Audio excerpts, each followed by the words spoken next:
Welcome to The Courage Effect. I'm Suzanne Weller, and this is a show about growth and unleashing what's possible. You will hear inspiring stories about what courage looks like, how we navigate what's getting in our way, and the opportunities that surface when we choose courage over comfort. Let's get started. Hey, everybody, it's Suzanne. Welcome to The Courage Effect.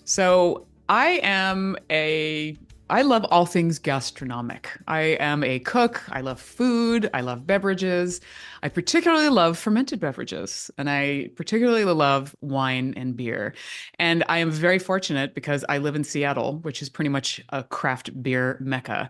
And one of my husband Tom and our favorite breweries is Stoop Brewing in Ballard. We've been going to their tap room for about the past 10 years. They just celebrated their 10-year anniversary. And we love their beers. He's part of their beer club, and we even have the dog toy for our dog Bacon of the Stoop beer can, which I'll post an image to on the website so that you can all see it. And I'm thrilled to not just support a business whose products that I love, but a small owned business that is doing amazing stuff and creating really wonderful communities and spaces around their beer. So I'm thrilled today to have our guest, who is one of the co-owners of Stoop Brewing, who is Lara Zahaba. Lara is responsible for all things aesthetic, from the design of the tap room and the beer garden to space and merchandise. Formerly a veteran of the wine industry, Lara has 20 years of experience in marketing, PR, and education. And as a big fan of small details, she revels in the creative ways to share all things Stoop. Lara is a dedicated ale girl, always migrating towards pints of pale, IPA, porter, and stout. And I have to say, your Mosaic Pale Ale is my all-time favorite beer, so I definitely fall into that camp. Lara, welcome to The Courage Effect. Thank you so much. I'm excited to be here. And I have to say, I think one of the reasons I'm in this place in my life is that I too am a lover of all things gastronomic, not only beer, but all the beverages, fermented especially. Yes, well, and there's so much goodness, and I feel so fortunate to live in Seattle, not just because of the beverages, but the food. I mean, we live in an amazing place. We do, for sure. We do. Well, I would love to have you talk a little bit about, I mean, this is the courage effect. So the courage that really took to start your business. I mean, as the co-owner of the brewery. So talk a little bit about taking the leap to start Stoop. Okay. I'm going to back up a little bit in order to tell you a little bit about where we got to the precipice for that leap. One of my, so I am an English major, and I am an English major who spent a year abroad in Italy and came out of that experience with the desire to speak Italian and somehow get to Italy. And I really was motivated to figure out what possible career could satisfy that desire. And that's what led me to wine in the first place, and more specifically to Italian wine. So one of my first acts of courage was leaving a stable job in Seattle to pursue that desire. And that was in rebellion to my parents, who, of course, advised to stick to the safe route. And but Brad and I leapt over to the East Coast, and I worked for a national wine importer called Winebow and was able to actually live that dream. But at the same time, I ended up kicking Brad's home brewing out of our teeny tiny Hoboken apartment. Mm. And he ended up brewing at several New York area breweries. And at the time, we had no idea that that would be so integral to decisions that we would make later on. Because we eventually ended up returning to our home in Seattle, and he returned to his lab job, and I continued on my wine path for another wine importer that was based here locally. And we started our family. We had two boys. And when those two guys were really young and we were just living the daily grind, we realized that we were really unhappy, and just really dissatisfied with our day-to-day lives. And we both came to the conclusion together that we needed to make a pretty dramatic change. And we ultimately wanted to be doing something that we were both passionate about. And our entire dating life had been centered around craft beer, the enjoyment of craft beer, mostly because of Brad's earlier discovery of it than my own. But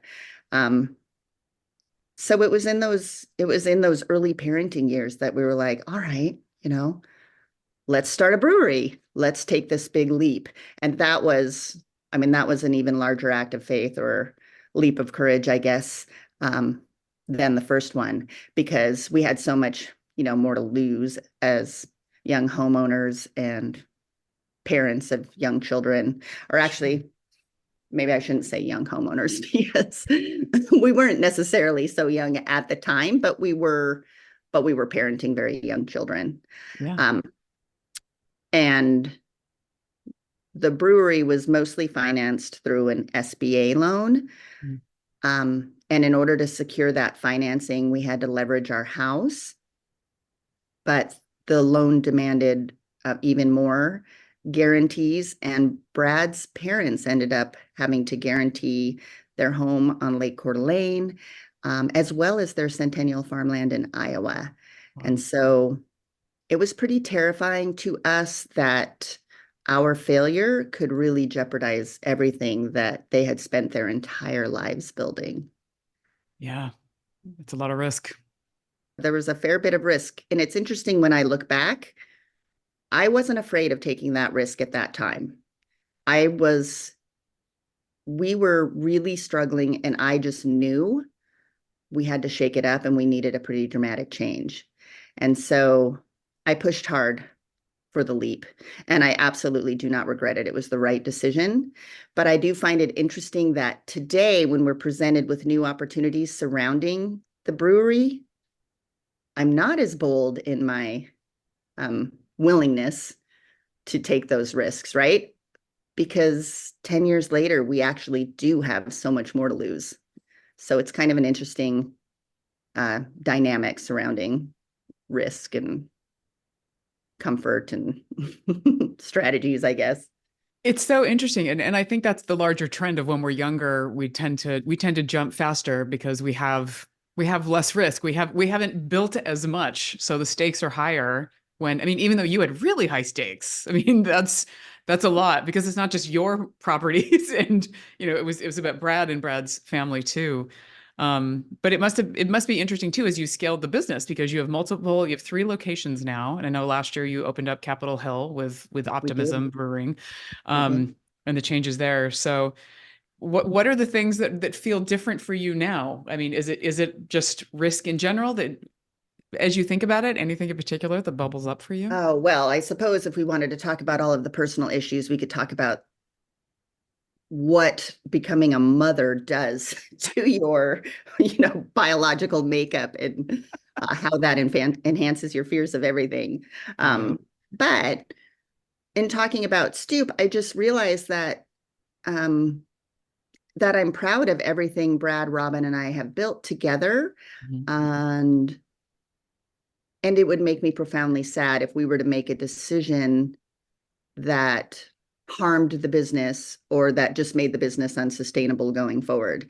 And I would feel that would be a profound loss. And I honestly, I mean, I know I would persevere and all of that, but it's hard for me to imagine where I would land or what kind of work I would do, Yeah. um, aside from representing, something that is my own. It's Yeah. hard. I mean, being an employer is not easy. Um, but at the same time, I don't know, maybe I've forgotten how to be an employee. I don't know.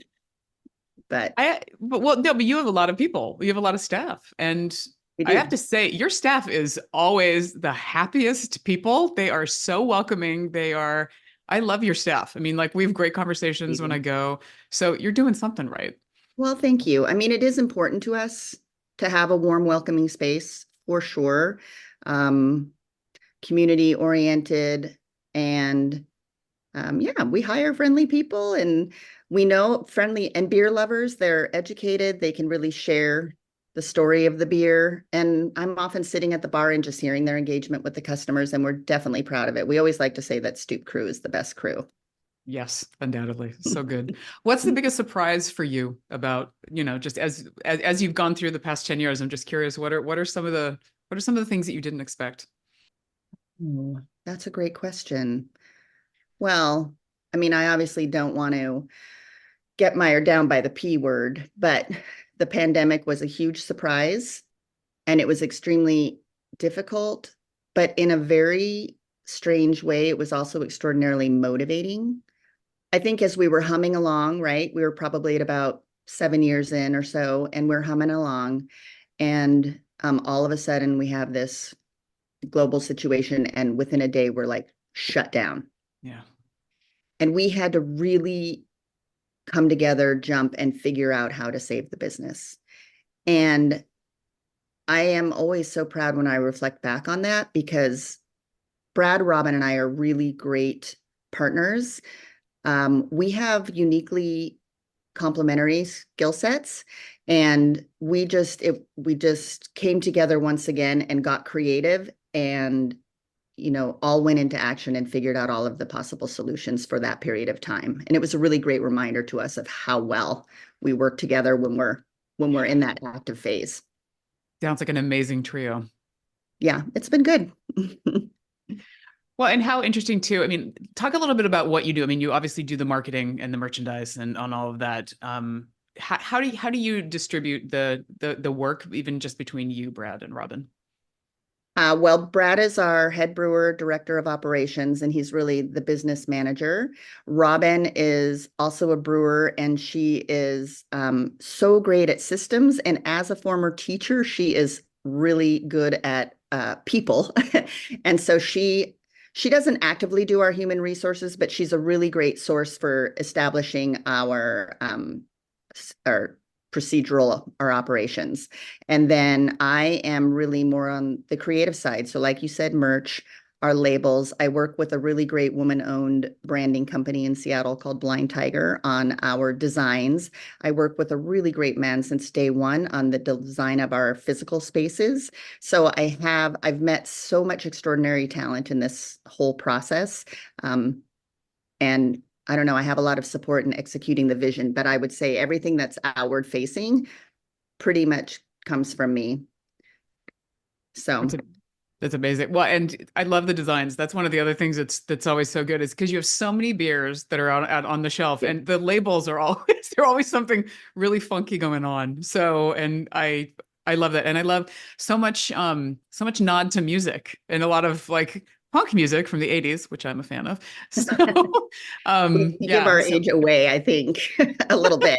yeah, okay, age given away. But yeah, but it's always fun. And that's the thing. I think that you're creating a really fun brand. And we have to cut to a break, but I'd love to hear more about the dynamics maybe between you and Brad and Robin and the different I'm sure there are some challenges there too because you're in business with your partner. So, Definitely.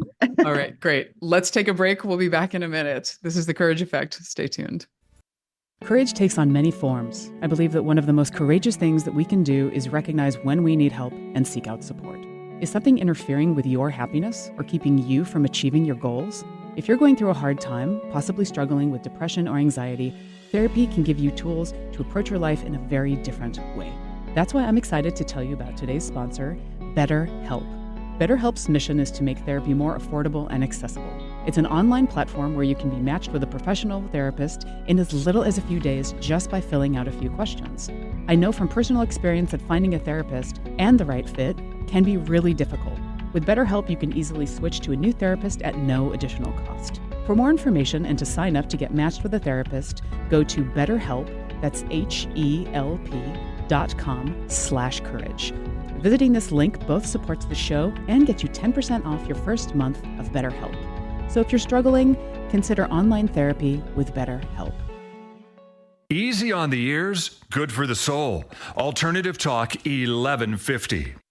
Welcome back to the Courage Effect. This is Suzanne, and my guest today is Lara Zahaba, who is one of the co-owners of Stoop Brewing. So, Lara, we've been talking about the challenges of starting a business overall and just the risk and the courage that it takes to do that. And this was something that you did with your husband, with Brad. So Yes. talk a little bit about that. I mean, also Robin. I don't want to forget Robin, but I'm curious about the dynamics that you have. I mean, you talk about the strengths of having three owners. I'm sure there also might be some challenges with that, particularly with one being your partner. So give us a little bit of background on that. Absolutely. I mean, there are definitely some challenges. I think the greatest challenge is that there's no separation really between our daily lives, right? We are living and working the brewery 100% of the time. So when Brad and I come home from work, we're not really able to share stories from a completely different venture. Yeah. Sometimes it can be challenging, like to set boundaries, like, maybe we shouldn't be talking about this challenging brewery issue at 10 o'clock at night as we're getting ready for bed and causing, stressful sleep cycles. Yeah. But I think the real reason it works for me and Brad is that, and for Robin too, of course, is that the three of us really do have distinct lanes in the brewery. The fact that I am not getting in the way of whatever Brad wants to brew, and I am not in the brewery tinkering or making mistakes or whatever the case might be, and he is really not at all involved in, the next t-shirt that I want to make. He really doesn't want to be bothered with my design decisions, except when it comes to the bottom line. And so that keeps us independent enough for the collaboration to really work. But we always talk about, I don't know, the three of us do have a funny dynamic. I mean, even though I'm fully, I have the ability to make the design decisions and all of that, I always seek reinforcement, and I tend to seek not approval, but I want to know what other people like. But Sure. Brad, Robin, and I specifically have this very funny dynamic where I often bring something to them, they make their choice, and then I go in a completely different direction. And they're always laughing. They're like, why are you even asking us? But for some reason, their opinions really clarify my own. And I'm not quite sure what that dynamic is about. Well, it's nice that you have partners that you can do that with and that you are also comfortable with still doing what you want to do, even though you have their feedback. I think that there's something to be said about having the courage to do that, to really go with your gut. But at the same time, you've cultivated that trust with both of them, obviously, to have that dynamic. So Yes, it definitely works. And of course, on the larger scale decisions, we're collaborating equally, and we actually have not had issues that we really don't come to agreement on. We really are able to find common ground in most of the bigger business decisions. yeah. And that's pretty remarkable, especially after going through the pandemic. I think it is. Yeah. Yeah. But it is interesting. I would say that one of the other ways it can be challenging to work with your partner is that sometimes it's not my style. I mean, I tend to push when I see something that needs to be addressed. And of course, I push on Brad in ways that I wouldn't push on Robin or any other colleague or employee. So that can be really great for certain aspects of the business, but of course that can present stress and challenges at home. So, it's a lively environment that we're living and working within. It is a lively environment. And well, it's good that you're recognizing it and that you're talking about it, and you have to, because I think a lot of the time these dynamics happen and people are just like, yeah, we'll ignore it. But it sounds like you and Brad have a really strong relationship. And if anything, it's probably made your relationship all the stronger. It has. I mean, I think Brad and I have been together for a really long time. It took us a really long time to actually get married and have the children and then start a business. So there's a lot of years of history there, and Yeah. working together and understanding one another's personalities. And we see eye to eye on so many things, but we're pretty dramatically different. I mean, he's a chemist, he's a black and white thinker, and I am an English major, and I am not a black and white thinker. I'll torture anyone. I have a mug. I think Brad bought me the mug that just says, hang on while I overthink this. Or hang on a minute. Yeah. That's So really funny. complimentary. Yeah, but it's really fun. So my dad's a chemist, and my sister and I were English majors. So you know. Yes, I know. My dad's also a really deep thinker, though. So I think, and it sounds like Brad probably is too. So you probably also bond on that, even though, Yeah. yeah, He overthinking. really is. He's funny. He is a deep thinker. He really understands. I've always been amazed, you know, I'm just one of those people that can breeze through, and I could always do my homework fast. I could always nail the test. But sometimes I think back and think, did I absorb that material? And Brad really absorbs. And gosh, when we're having dinner table conversation and he can just, the histories, the politics or whatever he can recount, I think, where was I when we were learning this? Sometimes it's just different brain wiring for sure. Yeah, definitely. I love that. Well, and I'm curious for you too, is that, it's so wonderful to see the success of the brewery and the fact that you have these new spaces and that you're growing. What's next for you? I mean, obviously, like you talk about, the more that you grow, it's great, but it's about sustaining it and figuring out how do you keep that success going? And there's obviously changes happening in the beverage industry. So what's on your radar right now? Well, we are paying a lot of attention. We are just seeing a lot of competition, I think, in the craft beverage segment, not necessarily from other craft beer makers, but ready to drink cocktails, um, the hard seltzers, all of these extra options combined with a real vibrant interest in in NA beverages right now do present us with challenges for staying relevant and um, being both a place and a beverage that the consumer wants to reach for. So we definitely, I mean, we will always continue to make the best beer we possibly can make. And we don't want to jump on trends, obviously. We want to stay true to ourselves, but we also don't want to ignore important signs from the consumer. Um, so yeah, we just continue to grow. We have recently started adding like for this winter where we have a warm cider available in the tap rooms. And the tap room laws in Washington do allow us to serve wine as long as it's local Washington made wine. So we have just recently started to offer, wine for those that might be coming along with their beer loving friends and prefer a different option. Yeah, I remember seeing slushies there last summer, some wine slushies. We had to really, really work on Brad for that one. he was he was not a yes. Well, we but I we you did have it once for a special event, and I think convinced him that it could be fun. Well, and as you said, like you have to appeal to a broader audience. Sure. So and you have so many beers available. I mean, it's amazing when you go, just the line of taps.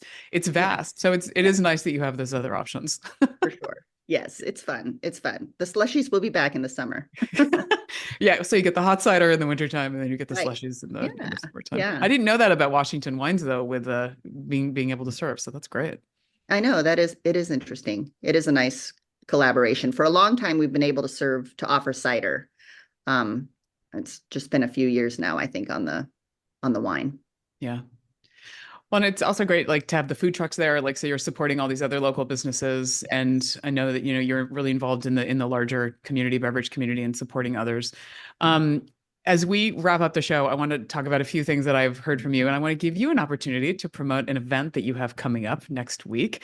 Ooh, Um, the risk that you took, that when you started the business, and now as you're getting a little bit older, maybe assessing risk through a different lens, because maybe having more to lose, and it's not just so much about you, but it's also about other people. And also, taking the time to really respect the dynamics that are going on and to recognize what's going on, with your partner and with Robin as you run the business, to make sure that you're addressing some of those relationship needs to keep both your relationships happy and the business happy and successful.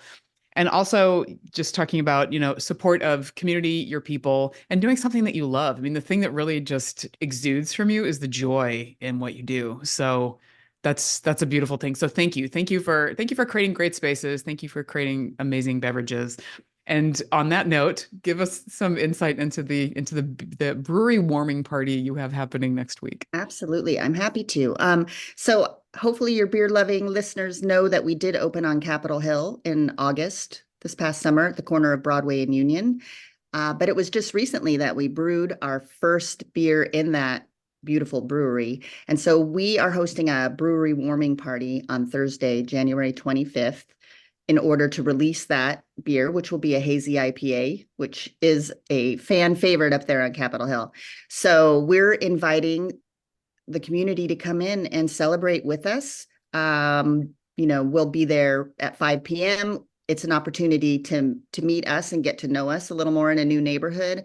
We'll host brewery tours. We'll be offering $5 glasses of that hazy IPA, and we're just looking to have a fun celebration with the neighborhood and beyond. I mean, travel from Ballard. It is possible. I have learned in this venture that it is possible to leave Ballard. Not something I necessarily knew before before Capitol Hill. Well, I will be venturing to Capitol Hill and also to your Kenmore location. And I love that you're doing all these other events too. Family-friendly events. That's the other thing that I want to make sure that I mention. So, Yes. yes. Yes, we So are family friendly for sure. And friendly, dog on leash friendly. I mean, I think we might actually at this point have more dogs than children running around, but we love both. yeah, there's at least a couple dogs every time I go to Ballard, that's for sure. So, Yes. Laura, thank you for a great conversation. It was such a pleasure to have you as a guest. Well, it was really lovely to be here. I appreciate the opportunity to share our story. Yes, thank you. And for all of you out there, support local business.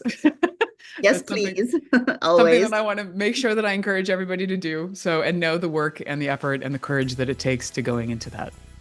See you in the tap rooms. See you in the tap rooms soon. Thanks, everybody. Stay courageous.